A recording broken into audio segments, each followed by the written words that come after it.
Assalamu alaikum, dear students of class 7th. Hope you are fine and fit and fighting the corona. I am Fazal Mahmood Bhatt, your science teacher. I am going to teach you about climate and adaptations.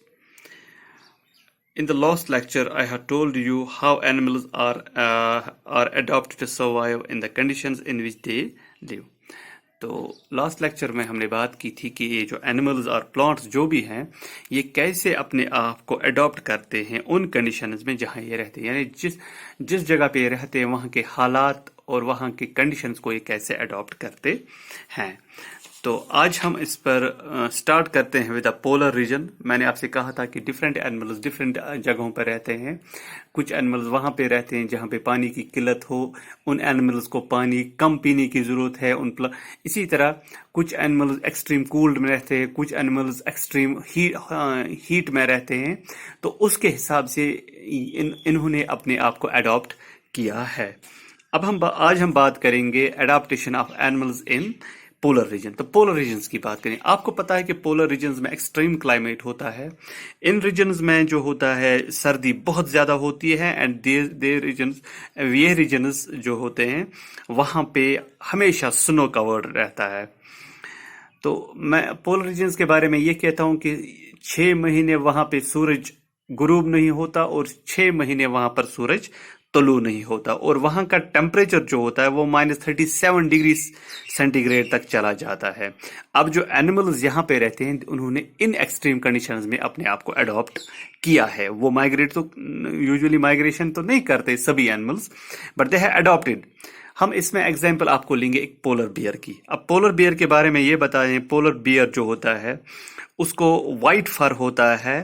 Us white فر کی وجہ سے یہ سنو میں دکھائی نہیں دیتا ہے۔ اب جب یہ سنو میں، چونکہ اس کا بیک گراؤنڈ جو ہوتا ہے سنوئی فیلڈز میں دکھائی نہیں دیتا، یا اس لینڈ میں جہاں پہ سنو پر یہ دکھائی نہیں دیتا، اس کے بہت سارے فائدے ہیں۔ پہلا فائدہ یہ ہے کہ پریڈیٹر اس کو دور سے نہیں دیکھ پاتا، بیکاز اس کا کلر میچ کرتا ہے ود دیٹ آف سنو۔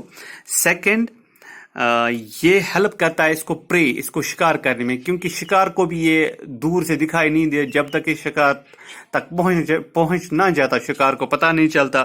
اور تیسرا یہ ہے کہ یہ فر اس کو ایکسٹریم کولڈ سے بچاتا ہے۔ میں آپ کو بتا دوں کہ اس کا جو فر ہوتا ہے اس میں 2 تھک لیئرز آف فر، اس کے پاس 2 لیئر فر کے 2 پرتیں ہوتی ہے، اور اس فر کے نیچے اس کو ایک لیئر آف فیٹ ہوتی ہے، جس کی وجہ سے یہ بہت گرم رہتا ہے، اس کو سردی نہیں لگتی۔ تو میں یہاں پہ آپ کو یہ بھی بتا کہ اس نے اپنے آپ کو، یعنی ان فر اور فیٹ کی وجہ سے یہ اتنا انسولیٹ ہوا ہوتا ہے، یعنی اس میں سردی کا کوئی اثر نہیں ہوتا ہے کہ اس کو اگر یہ اس کو اپنے کام دھیرے دھیرے کرنے پڑتے ہیں اور ریسٹ لے کے کرنے پڑتے ہیں، کیونکہ اگر ایسا وہ نہیں کرے گا تو چانسز یہ بن جاتے ہیں کہ اس کی باڈی جو ہوگی اوور ہیٹڈ ہو جائے گی۔ اچھا، جب گرمیوں کے دن آتے ہیں تو اس میں جو اپنی فزیکل ایکٹیویٹیز کے لیے جب فزیکل ایکٹیویٹی کرتا ہے تب اس کو ضرورت پڑتی ہے کیونکہ اس کی باڈی میں فر ہو تو یہ بہت گرم رہتا ہے، تب اس کو سردی کی ضرورت پڑتی ہے، تو اس کے لیے یہ سوئمنگ کرتا ہے۔ اور میں یہاں پہ آپ کو یہ بھی بولوں کہ یہ بہت ہی اچھا سوئمر ہوتا ہے، کیونکہ اس کے جو یہ پاز ہوتے ہیں وہ کھلے ہوتے ہیں، بڑے ہوتے ہیں اور وائڈ ہوتے ہیں، تو جس کی وجہ سے یہ سوئم بھی آسانی سے کرتا ہے اور سنو پر آرام سے چل پاتا ہے۔ تو یہ انڈر واٹر بھی سوئمنگ کر سکتا ہے، تو اس ٹائم یہ اپنے نوسٹریلز کو بند کرتا ہے، اور یہ نوسٹریلز کو بہت ٹائم کے، یعنی لانگ ڈیوریشن کے لیے بند کر سکتا ہے۔ اس کے پاس سینس آف اسمیلنگ اتنی تیز ہے کہ وہ دور سے اپنے پرے کی گند پاتا ہے۔ تو یہ ہے اباؤٹ پولر بیئر۔ اسی طرح ہمارے پاس ایک اور جانور ہے جسے ہم پینگوئن کہتے ہیں، تو وہ بھی وائٹ ہوتے ہیں، اور وہ اس وائٹ بیک گراؤنڈ میں مرج ہوتے، وہ بھی زیادہ دکھائی نہیں دیتے۔ ان کے پاس بھی ایک تھک موٹی سکن ہوتی ہے، and lot of fat protect it from the cold, اور اس کے پاس بھی ایک تو موٹی چمڑی ہوتی ہے، اور موٹی چمڑی کے نیچے فیٹ کی لیئر ہوتی ہے جو اس کو سردی سے بچاتی ہے۔